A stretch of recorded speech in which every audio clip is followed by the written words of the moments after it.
أستغفر الله رب البرايا أستغفر الله من الخطايا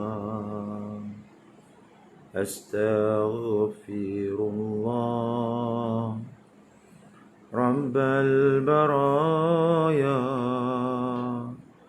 أستغفر الله من الخطايا أستغفر الله رب البرايا أستغفر الله من الخطايا.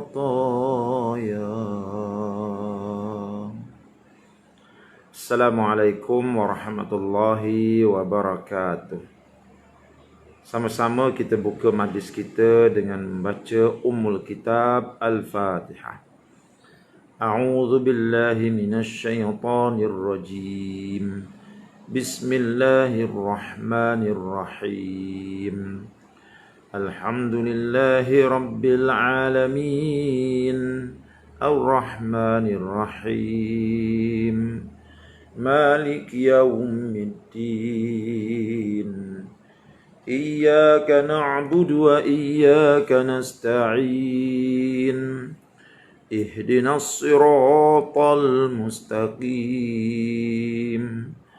صراط الذين أنعمت عليهم غير المغضوب عليهم ولا الضالين.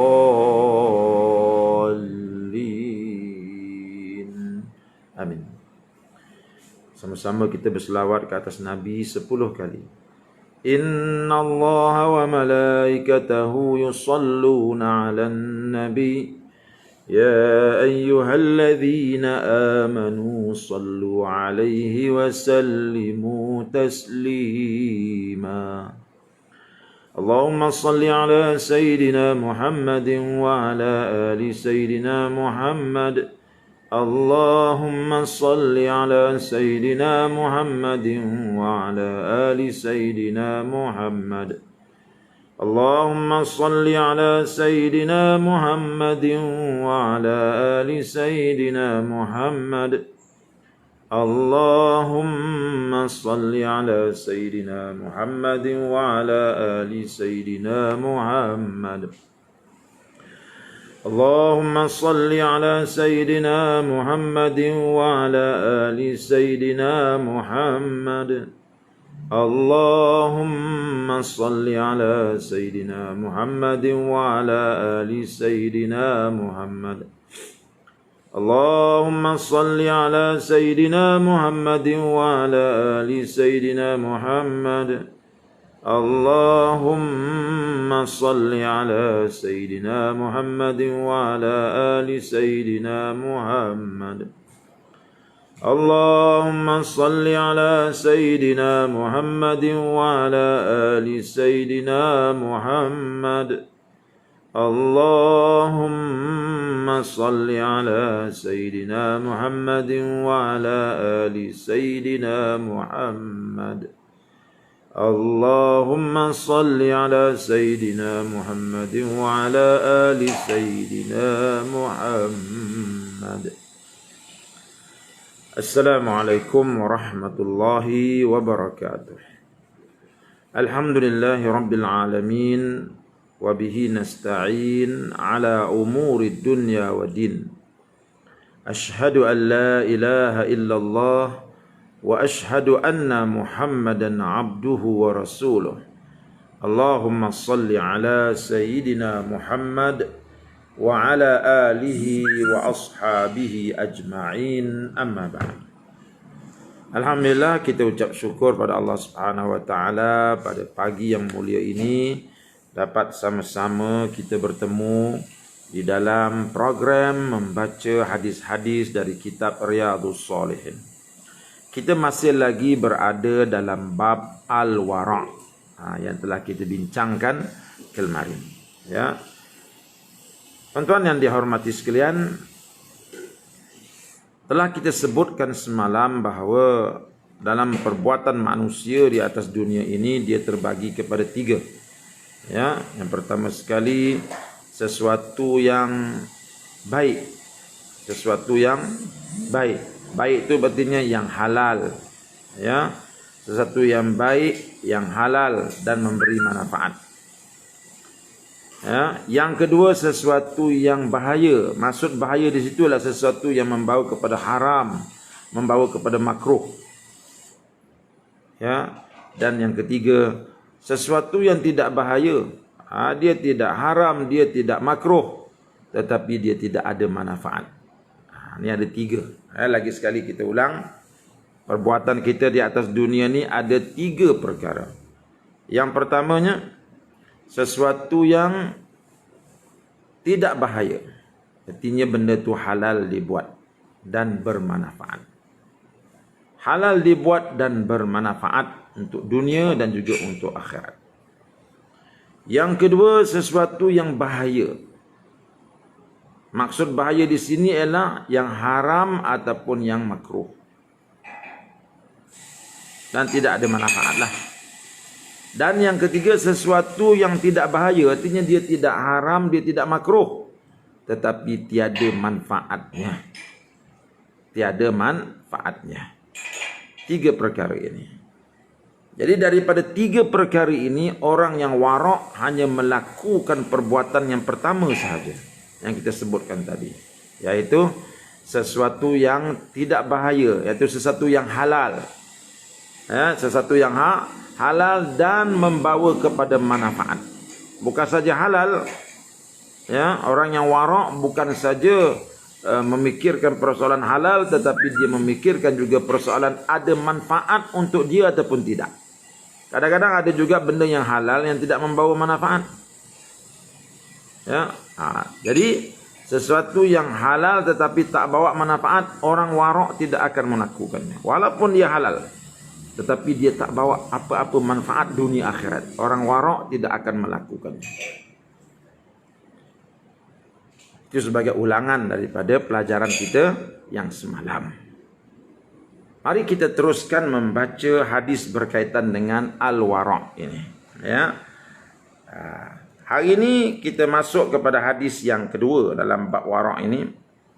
Anin Nu'man bin Bashir radhiyallahu anhuma qala sami'tu Rasulullah sallallahu alaihi wasallam yaqul innal halala bayyinun wa innal harama bayyinun wa bainahuma mushtabihatun la ya'lamuhunna katsirun minan nas faman ittaqa asy-syubahat istabra'a li dinihi wa irdihi wa man waqa'a fi syubahat waqa'a fil haram qarra'i yar'a haulal hima yushiku ayyarta'a fihi ala wa inna likulli malikin hima ala wa inna himallahi maharimuh ala wa inna fil jasadi mudghah idza salahat salahal jasadu kulluh wa idza fasadat fasadal jasadu kulluh ala wahyal qalb. Hadis muttafaqun alaih.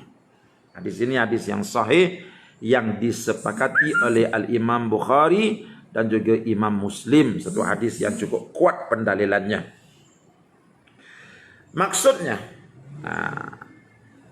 dari Abi Nu'man bin Bashir radhiyallahu anhuma, dia berkata, aku mendengar Rasulullah sallallahu alaihi wasallam bersabda, sesungguhnya yang halal itu jelas dan yang haram juga jelas. Jadi ada perkara-perkara di dalam kehidupan kita ini yang kita telah sama-sama kenali. Sama ada di kalangan para ulama'nya, sama ada daripada kalangan ilmuannya, maupun di kalangan orang awam. Sudah sama-sama mengenali bahawa perkara ini haram. Arak haram, judi haram, rasuah haram, daging khinzir haram, daging anjing haram. Ya, daging kangaroo haram. Ya. Jadi ada beberapa perkara-perkara sama ada orang awam ataupun para ilmuwan tahu benda itu haram. Ada juga perkara-perkara yang halal yang diketahui secara umumnya oleh orang yang alim, orang yang ilmuwan maupun orang yang awam. Semua orang tahu daging ayam halal, daging kambing halal, sama ada ilmuwan ataupun orang awam. Benda dah jelas dan nyata. Jadi ada perkara-perkara di atas dunia ini yang mana dari segi hukumnya sudah nyata dan jelas, kata Nabi. Diketahui oleh orang yang alim maupun orang yang awam. Ya. Karena itu Nabi kata apa? Sesungguhnya yang halal itu jelas dan yang haram juga jelas. Di antara keduanya, di antara halal dan haram itu ada hal-hal yang syubhat. Ya. Ada hal-hal yang syubhat. Antara halal dan haram itu ada satu titik namanya titik syubhat. Tidak banyak manusia yang mengetahuinya. Jadi yang tengah-tengah itu tak ramai yang ketahui, kecuali kalangan para ilmuwan, kecuali daripada kalangan para penyelidik, kecuali daripada kalangan orang-orang yang berilmu. Dia tahu perkara antara halal dan haram ini apa hukumnya. Ada yang kata, kita ambil dalam satu masalah lah, halal haram, tengah-tengah tu ada benda yang tak jelas. Para ilmuwan, para penyelidik, dengan ilmu mereka, dengan penyelidikan mereka, dia tahu benda ni haram. Haram. Tapi ada di kalangan para orang awam yang dia tak tahu ni macam mana ni. Itu. Ni macam mana ni? Halal ke haram ni? Halal ke haram ni? Ya, contoh hari ni orang kata saya ni ada tebu, ada pokok tebu. Tiba-tiba datang kawan-kawan kita daripada agama Hindu datang nak beli tebu saya. Bila tanya nak buat apa, dia kata mau buat sembahyang. Kita faham daripada perbuatan nak buat sembahyang tu dia nak buat benda syirik. Bagi orang yang ilmuwan, bagi orang yang mempunyai dalil, dia tahu jelas dah apa hukumnya. Tetapi bagi kita yang awam ini, kita boleh ke jual?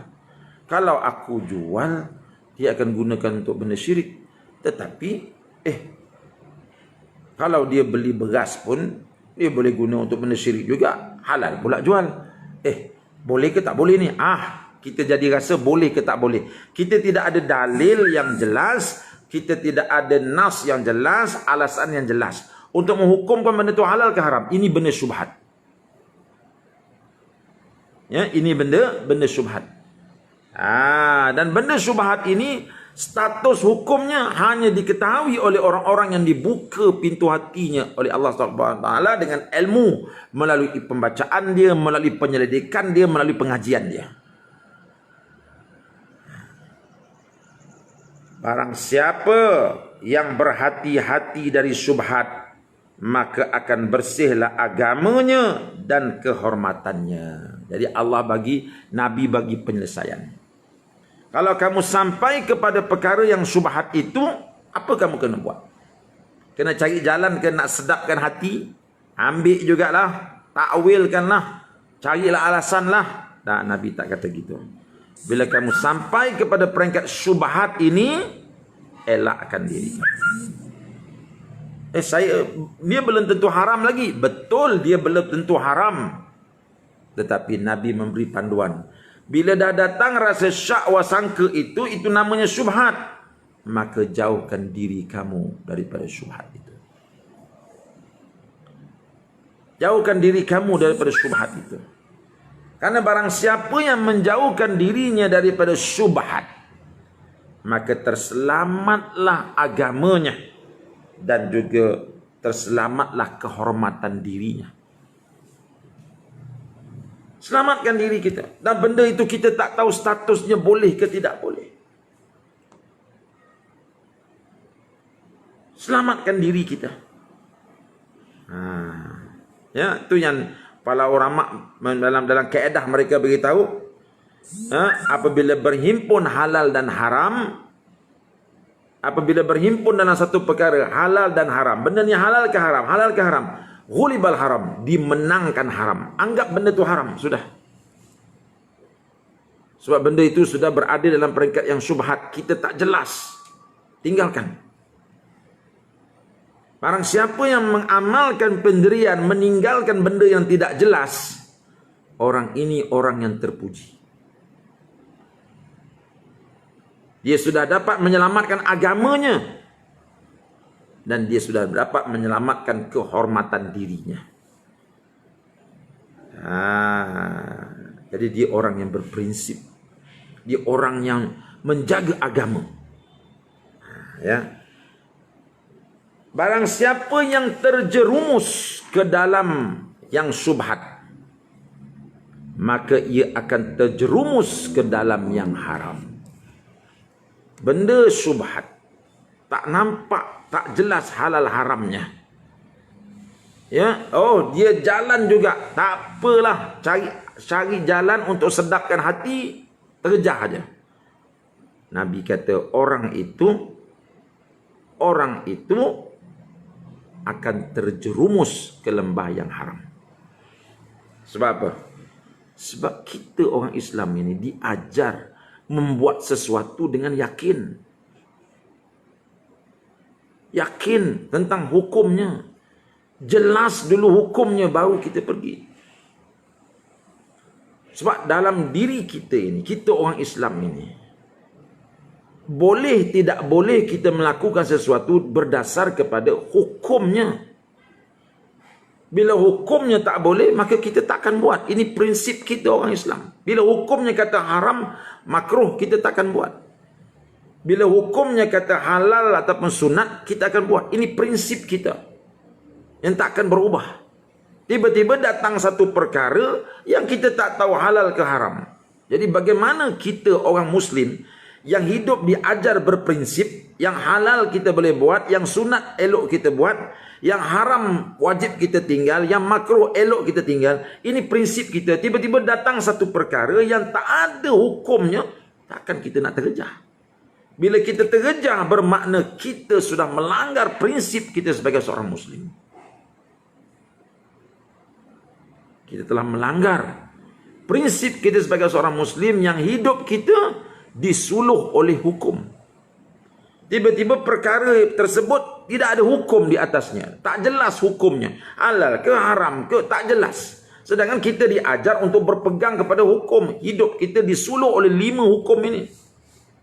Hukum halal, hukum haram, hukum makruh, hukum sunat, hukum harus. 5 hukum ini disuluh. Tiba-tiba satu perkara itu tak tahu status hukumnya. Jadi kita nak pilih yang mana? Kalau kita langgar juga, bermakna walaupun benda itu syubhat, tidak tahu statusnya, kita sudah terjerumus ke dalam lembah yang haram. Kita sudah ikut nafsu kita. Kita sudah belakangkan Tuhan kita.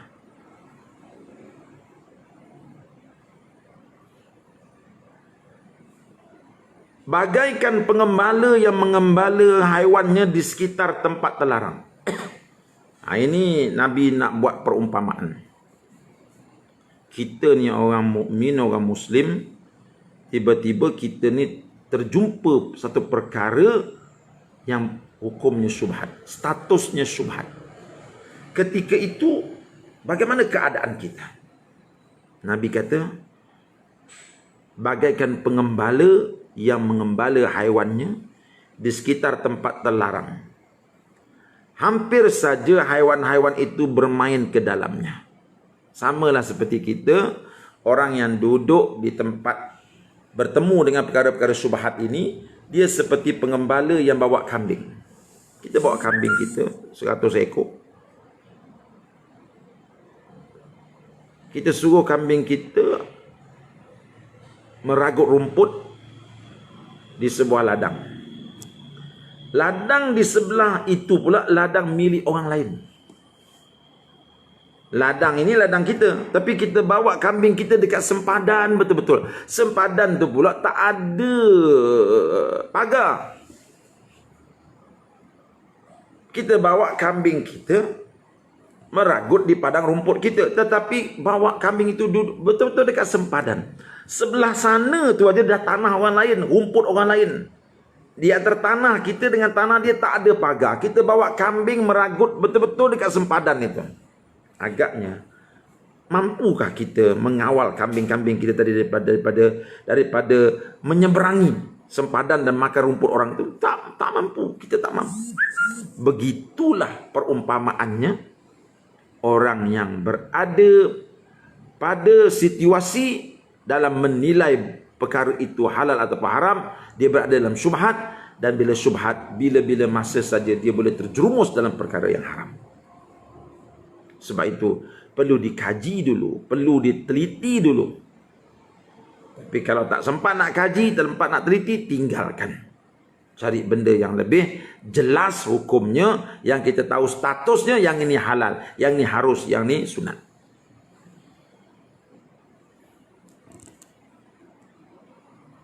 Ingatlah bahawa tiap raja mempunyai tempat terlarang. Tidak boleh orang lain memasukinya. Ingatlah bahawa larangan Allah itu ialah apa-apa yang ia haramkan. Jadi setiap raja, setiap pemerintah ada benda-benda yang diharamkan. Kita sebagai rakyat, kalau langgar kita akan ditangkap. Itu baru pemerintah di atas dunia. Ini Allah, Tuhan yang maha berkuasa. Dia juga ada tempat larangannya. Barang siapa yang melanggar tempat larangan Allah itu, dia tak boleh lari daripada pengawasan Allah dan hukuman dari Allah. Dia takkan dapat lari. Ya. Jadi kita kena ingat, kalau manusia raja di atas dunia ni ada benda yang dia larang kita buat, kita takut nak buat sebab nanti kena hukum. Allah juga begitu. Allah juga begitu. Bahkan lebih dahsyat lagi milik Allah. Kenapa? Karena milik Allah Ta'ala ini kalau dilanggar, Allah akan mengetahuinya dan pasti telah mengetahuinya. Bagaimana kita nak lari berbanding dengan puasa di dunia ini? Jadi dalam Islam ini, sempadan Allah ialah larangan-larangan Allah. Ada berapa larangan Allah? Segala yang haram hendaklah dijauhkan. Segala yang syubhah hendaklah dihindarkan. Ini larangan Allah. Tinggalkan. Jangan dicari dalil, dicari alasan untuk sedapkan hati. Buat juga. Jangan. Kamu sudah terjerumus ke dalam lembah yang haram. Ingatlah bahawa tiap-tiap raja mempunyai tempat terlarang. Tidak boleh orang lain memasukinya. Ingatlah bahawa larangan Allah itu ialah apa-apa yang diharamkannya. Ingatlah, sesungguhnya dalam jasad terdapat segumpal daging. Jika baik, maka baiklah semua jasad. Dan jika rosak, maka rosaklah semua jasad. Ketahuilah, segumpal daging itu adalah hati. Sekarang ini Nabi SAW memberikan kepada kita, mengapa kita kena menjaga diri kita daripada halal dan syubhat, daripada haram dan syubhat ini. Kerana dalam hati kita, dalam diri kita ni ada seketul hati, ada seketul daging namanya hati. Hati ini, ya, dia ni adalah raja yang menguasai diri kita. Hati ialah satu raja yang menguasai diri kita, menguasai fikiran kita, menguasai tindak tanduk kita.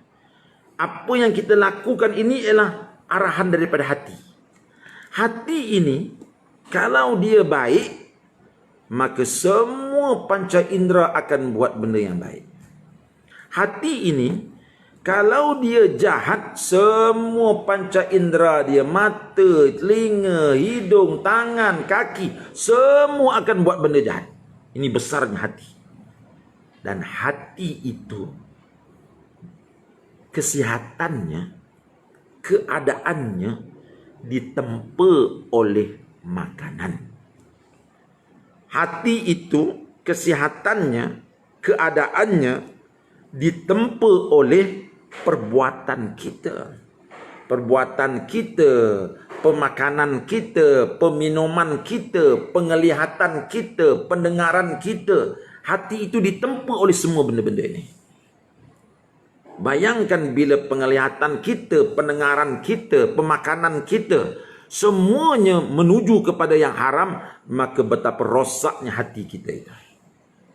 Maka bila hati itu telah rosak, gara-gara perbuatan kita yang tak betul, gara-gara penglihatan kita yang haram, gara-gara pendengaran kita yang haram, hati itu menjadi rosak. Maka bila rosak hati itu, hati ini dia raja. Maka bila dia telah rosak, maka dia akan rosakkan semua tindakan-tindakan panca indera kita. Tangan akan buat benda haram tanpa rasa dosa. Mata akan tengok benda haram tanpa rasa dosa. Kaki akan melangkah ke tempat yang haram tanpa rasa dosa. Sebab apa? Sebab rajanya yang bernama hati itu telah dikotorkan. Dan dia dikotorkan dengan sebab apa? Dengan sebab tindakan kita. Makan tak kisah halal haram. Tengok tak kisah halal haram. Dengar tak kisah halal haram. Maka rosak hati. Rosak hati, rosak satu badan. Sebab itu Nabi ajar kita. Yang haram tinggalkan. Yang syubhah hindarkan. Sebab dia memberi kesan besar kepada hati kita. Dan bila hati itu rosak, rosaklah manusia itu. Walaupun panjang janggutnya, walaupun besar serbannya, walaupun meleret jubahnya, tetapi bila hati telah rosak, maka segala yang zahir itu tidak ada nilainya lagi. Sebab itu tempat tilik Allah, tempat lihat Allah, tempat penglihatan Allah pada hati, bukan pada janggut, bukan pada serban, bukan pada jubah, pada hati. Sebab itu dalam masalah halal haram ini kena jaga, sebab dia memberi kesan kepada hati. Hati ini adalah satu makhluk yang dicipta oleh Allah. Dia cukup sensitif. Sensitif kepada benda yang halal dan sensitif kepada benda yang haram. Bila dia terkena benda yang haram, segera dia rosak. Bila dia terkena benda yang halal, yang barakah, segera dia akan jadi baik. Dia sangat sensitif hati ini. Semua orang ada hati, kitalah yang membentuk hati kita itu. Penglihatan kita, pendengaran kita, pemakanan kita, peminuman kita, semua ini adalah elemen-elemen yang membentuk kesihatan hati kita. Rosak hati, rosaklah segala-galanya. Ingatlah, sesungguhnya di dalam jasad terdapat segumpal daging. Jika baik, maka baiklah semua jasad. Dan jika rosak, maka rosaklah semua jasad. Ketahuilah, segumpal daging itu adalah namanya hati. Tuan-tuan yang dikasihi sekalian, sebab itu kita seorang Muslim belum mengambil berat tentang perkara-perkara berkaitan dengan penglihatan, pendengaran, pemakanan, peminuman yang kita sentuh, yang kita rasa. Semua itu kesannya balik kepada hati kita. Cuba kita lihat, kalau kita pandang gunung ganang yang hebat, pikiran kita melayang memikirkan kebesaran Allah, apa rasa hati kita? Hati kan rasa tenteram, sebab dia jadi bersih. Tapi kalau mata itu dihalakan ke tempat yang haram, kita rasa resah, kita rasa gelisah. Sebab apa? Sebab hati kita telah dikotorkan. Ini hati, satu makhluk Allah yang ada dalam diri kita yang cukup sensitif. Cuba kita pegang kucing, tenteram je hati kita. Cuba tangan kita diarah untuk pegang anjing, menggeletar kita. Sebab apa? Sebab hati itu dia sangat sensitif. Pegang yang halal, dia gembira. Kita pegang yang haram, dia disakit. Ini sensitifnya hati. Cuba juga kalau kita bercakap, cuba cakap benda-benda yang berfaedah. Hadis, Quran, menasihati diri kita, kawan-kawan kita. Kan tenang hati kita, muka tak berpeluh. Sebab apa? Sebab hati itu dia dapat makanan dia. Dia sensitif. Bila dengar kita buat benda baik, dia jadi gembira. Cuba pergi mengumpat. Muka kita jadi ketat. Jantung kita akan berdenyut kuat. Ya, sebab apa? Sebab hati itu dia sensitif. Kita sebut benda yang haram, hati itu terasa. Begitu sensitifnya hati ini. Satu makhluk ciptaan Allah yang diletakkan dalam diri manusia, yang mana ialah raja yang mengawal perbuatan manusia.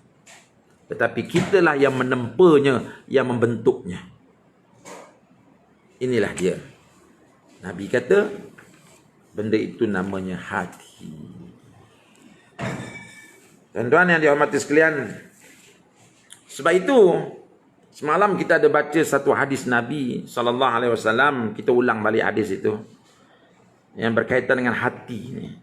Wa anin Nawas bin Sam'an radhiyallahu anhu anin Nabi SAW qala al-birru husnul khuluq wal ithmu ma haka fi nafsika wa karihta an yattali'a alaihi nas, rawahul Muslim.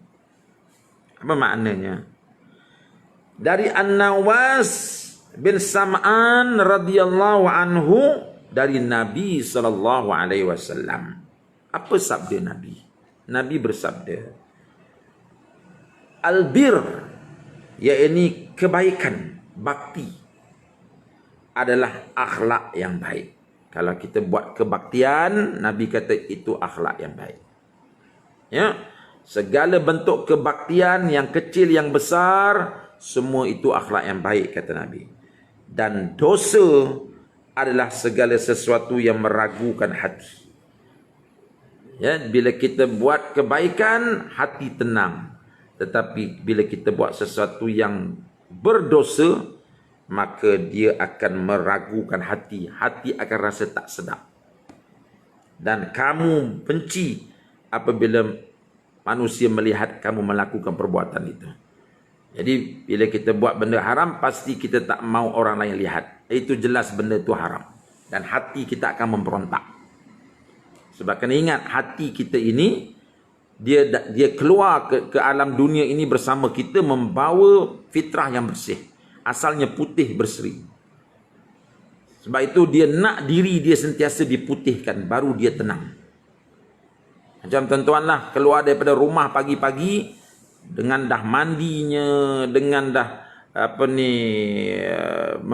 mengenakan baju yang cantik, ya, itu fitrah kita keluar dari rumah. Tiba-tiba sampai tengah jalan, kereta rosak di tengah-tengah matahari terik. Kita pempulas skru tayar, mula berpeluh, ketiak mula berlengas, ya, bawah hidung tu dekat misai tu dah mula berpeluh. Ketika itu rasa lemas tak kita? Rasa lemas. Begitulah hati. Masa pagi tadi bila keluar tu hati kita tenang aja, sebab apa? Kita sihat, bersih, tenang aja. Tapi bila dah mula berpeluh, dah mula busuk, kita dah rasa gelisah. Begitulah hati. Sebab itu hati kita ini kalau nak dia tenteram kembali, bawalah hati itu kepada tempat-tempat yang boleh diwangikan semula hati tersebut. Itu yang penting majlis zikrullah, itu yang penting hadir dalam majlis ilmu, itu yang penting membaca Quran, itu yang penting berzikir untuk memutihkan semula hati tadi. Setelah ia dibawa ke tempat-tempat yang menghitamkannya. Ya, dan insya-Allah hadis tentang warak kita baca pada hari ini, dan esok ada dua lagi hadis tentang warak yang kita akan selesaikan insya-Allah. Esok Jumaat kita ada kelas lagi. Jangan lupa pukul 10 pagi insya-Allah taala. Sekian saja. Aku lu qauli hadza wa astaghfirullahal azim li wa lakum. Assalamualaikum warahmatullahi wabarakatuh.